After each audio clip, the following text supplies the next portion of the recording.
Di Bandung mungkin 2 bulan lalu itu ada orang minta saya satu panggung dengan KDM, King Deddy Mulyono. Kalau visinya dangkal, mengirim anak ke barak itu dangkal.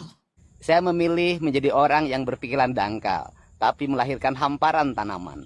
Daripada mengaku pikirannya dalam, hanya membuat banyak orang tenggelam. Pagi semuanya, kita hadapi berbagai kritikan dengan senyuman. Jadi kita nonton kedangkalan. Saya kritik mental kita yang mengkonsumsi kedangkalan. Jokowi ngerti bahwa hanya dengan menjual kedangkalan dia bisa bertahan. Menurut apa? Lempar-lempar hadiah. BLT, gorong-gorong, segala macam tuh. Itu kan jualan kedangkalan. Hanya dalam masyarakat yang IQ-nya 78, kedangkalan itu laku. Mulyono, Mulyadi, sama-sama beroperasi di dalam market of stupidity itu. Kita nggak lihat bertambah pengetahuan kita selama 10 tahun ini tentang ide itu. Jawa Barat tetap cara berpikirnya ya nggak maju-maju memang. Barak itu didisiplinkan tubuhnya. Fungsi barak militer mendisiplinkan tubuh. Bukan mengajak orang berpikir. Anak itu nakal karena kreativitasnya bertumbuh. Diperlukan pedagogi. Yang dihasilkan oleh Deddy Mulyadi ada demagogi itu. Kirim ke barak itu. Kenapa nggak Gibran dikirim ke barak? Atau ayahnya? Supaya didisiplinkan tubuhnya itu. Coba kita lihat ya apa yang saya ikuti apa yang kalian ucapkan tadi itu.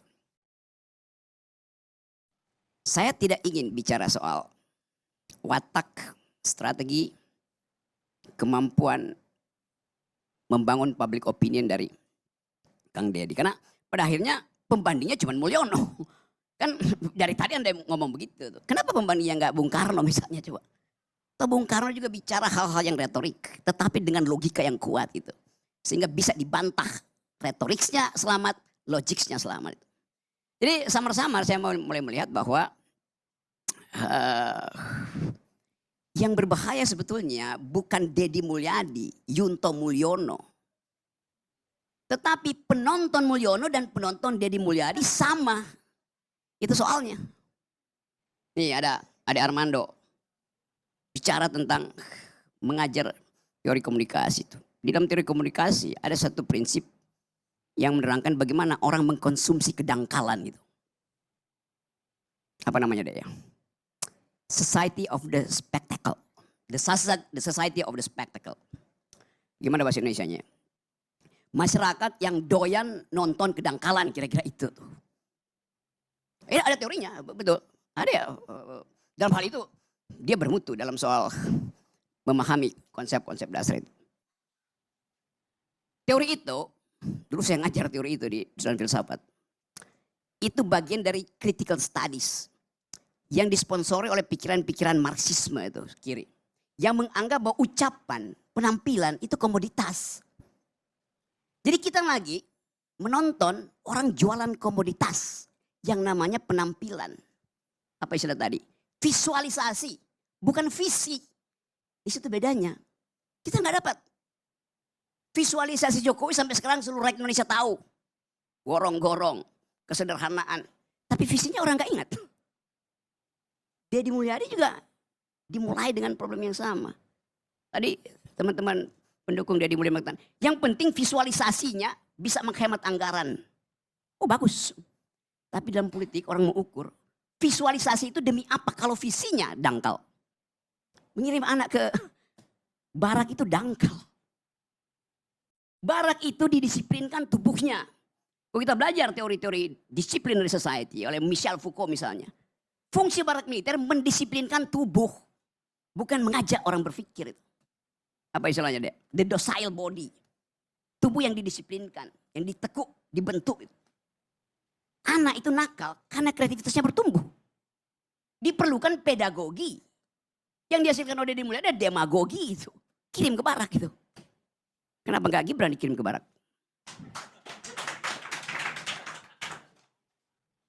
Atau ayahnya. Supaya didisiplinkan tubuhnya itu. Kan pikiran gak bisa didisiplinkan. Sementara itu ada anak didik.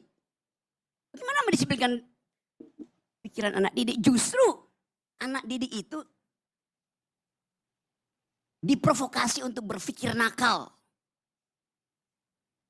Itu formative years-nya di situ kok. Pikiran kita itu dibentuk di dalam usia 5, 7 sampai 13 tahun. Di situ kenakalan itu fungsinya kreatif. Ya tentu aja ada mak-mak yang oh bagus anak gue masukin di situ tuh. Supaya berharap setelah masuk barak langsung dilantik jadi mayor. Lalu dalam 2 bulan jadi letkol. Kan ini dangkal sebetulnya. Saya nggak ada problem dengan itu. Tapi metodenya itu dikonsumsi oleh publik akhirnya. Jadi kita nonton kedangkalan. Dan itu yang berlangsung di kita setiap hari. Dari zaman Pak Jokowi yang saya kritik terus. Saya nggak kritik pribadi Pak Jokowi. Saya kritik mental kita yang mengkonsumsi kedangkalan. Jokowi ngerti bahwa hanya dengan menjual kedangkalan dia bisa bertahan.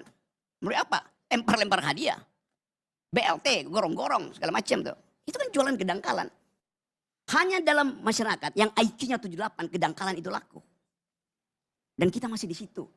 Saya masih cari-cari datanya WHO bilang, World Bank bilang, memang masih 78. Anda lihat sekarang masih 78 IQ kita. Selama 10 tahun Pak Jokowi 78 terus. Akibatnya apa? Ya kedangkalan itu laku terus. Logikanya begitu. Jadi bagaimana mungkin kita mau upload sesuatu dalam bentuk yang visioner. Kalau yang dihasilkan adalah visualisasi, bukan konseptualisasi. Itu soalnya di situ tuh.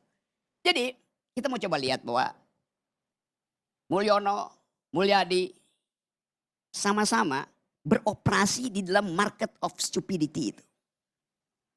Yang terjadi itu, faktanya ada di situ kok. Kita nggak lihat bertambah pengetahuan kita selama 10 tahun ini tentang ide itu. Jawa Barat tetap cara berpikirnya ya nggak maju-maju memang. Jawa Tengah sama aja. Artinya Indonesia nggak maju-maju, ukurannya jelas. Tidak bertambah IQ kita. Padahal itu yang diperlukan untuk compete. Duel dengan anak muda Eropa, anak muda Taiwan segala macam. Yang kita sebut bonus demografi. Itu juga yang menyebabkan kita seolah-olah ada dalam rasa malas untuk mengkritik. Saya mengkritik terus menerus. Tapi ya saya bicara aja nggak ada soal kan. Tapi kemudian buzzer, serbu Rocky Gerung. Rocky Gerung cerewet. Rocky Gerung mulutnya nggak bisa dikendalikan. Kenapa? Karena dia jomblo. Buset. Itu kedunguannya begitu. Padahal ada yang punya keluarga tetap dungu. Sebagai raja. Jadi kita mau bikin renungan, ini kebetulan 21 Mei hari reformasi. Untuk melihat sebetulnya di benak kita apa konsep kita tentang leader itu. Yang kita lihat sehari-hari adalah dealer, bukan leader. Yang gak mampu mengucapkan sesuatu dan didalilkan untuk dibantah. Leader, dia bikin dalil supaya dibantah. Ini ada leader gak mau dibantah. Begitu dibantah dikirain buzzer itu kan. Bagaimana percakapan bisa muncul? Kalau opini publik dikendalikan oleh buzzer itu kan. Jadi saya balik pada teori tadi. Society of the spectacle itu. Di mana menonton kedunguan itu makin lama makin mencandu. Ini akan terbawa sampai 2009. Kita mesti hentikan itu. Supaya ada filter intelektual, filter akademis. Kemampuan ini harus dimulai sekarang. Untuk memastikan bahwa politik Indonesia ini didesain untuk menghasilkan pemikir, pemimpin intelektual. Jadi bring intellectual back into politics itu. Kembalikan, bukan orangnya, kembalikan cara berpikir intelektual itu ke dalam politik. Hanya itu yang memungkinkan kita mendorong negeri ini untuk compete di tingkat global kan. Lihat diplomat-diplomat kita tuh. Buta huruf. Bertengkar di forum-forum internasional. Setiap kali saya ada di forum internasional. Buset. Memalukan. Panggil Deddy Mulyadi. Bertengkar di forum internasional. Oh enggak. Deddy Mulyadi cuma mau jadi pemimpin Indonesia 2009. Tanggung. Artinya takut bertengkar di forum internasional. Sama dengan Jokowi. Takut bertengkar di forum internasional. Dan kita. Diledek sebagai bangsa yang tidak bisa berpikir. Karena melihat 1-2 orang tidak mampu berpikir internasional. Dan itu adalah prinsip pars pro toto. Sebagian bebankan pada keseluruhan. ILC masih berpikir kok. Walaupun dia undang orang-orang yang gak bisa berpikir. Tapi faktanya ILC tetap ada. Jadi kita mau asuh bangsa ini, kembalikan bangsa ini dengan pikiran. Pendiri bangsa ini orang yang berpikir. Bung Karno dengan penuh retorika bicara. Berkali-kali kita lihat bagaimana kemampuan logika Bung Karno itu dibungkus dengan retorika yang bagus. Yang di kita semuanya retoris, tanpa logik. Satu waktu Bung Karno, kita tanya sama wartawan, dalam persaingan politik dengan Sultan Syahrir, Bung Karno kalah, Sultan Syahrir jadi Perdana Menteri. Pasti jengkel Bung Karno. Wartawan sodorin. Mike, Bung Anda kalah.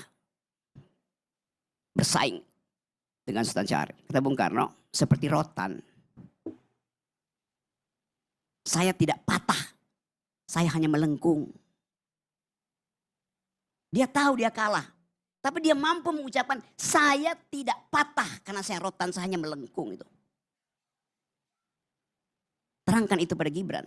Terangkan itu pada Mulyono. Terangkan pada Deddy Mulyadi. Mampu gak dia ucapkan itu? Dia bilang, saya gak mau ngomong. Buzzer saya yang akan serbu kalian punya opini.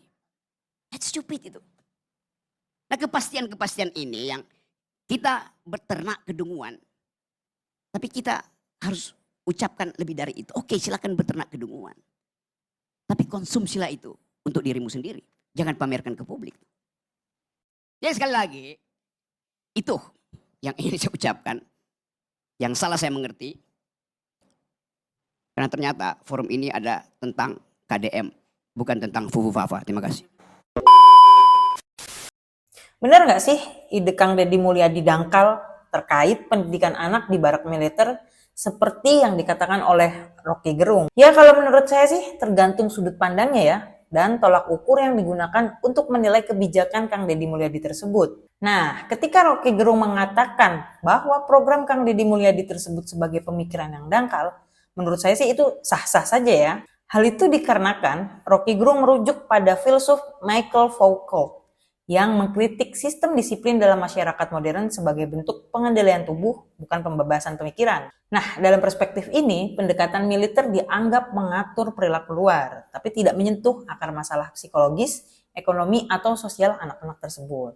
Sehingga, dalam konteks ini, apa yang disampaikan oleh Rocky Gerung tersebut menjadi benar. Nah, sementara Kang Deddy Mulyadi lebih kepada pendekatan praktis dan kontekstual. Kang Deddy Mulyadi bertujuan untuk menyelamatkan anak-anak dari jalanan, dari pergaulan yang salah, mabuk-mabukan, tawuran, dan hal-hal buruk lainnya. Sehingga barak militer dijadikan solusi untuk mengatasi itu semua. Dan ingat ya, program barak ini bukan militer formal, tapi hanya sebagai tempat pembinaan semi-militer dengan kegiatan seperti menanam kedisiplinan, hidup teratur, dan pembinaan karakter. Kang Deddy Mulyadi pun menekankan hasil yang lebih nyata dibanding harus berdebat konseptual. Jadi kesimpulannya teman-teman, jika diukur dengan standar teori pendidikan modern atau jika diukur dari sisi filsafat kritis, maka pendekatan Kang Deddy Mulyadi bisa saja disebut dangkal seperti yang disampaikan oleh Rocky Gerung. Tapi jika dilihat dari sisi solusi praktis dan respons atas kondisi darurat sosial,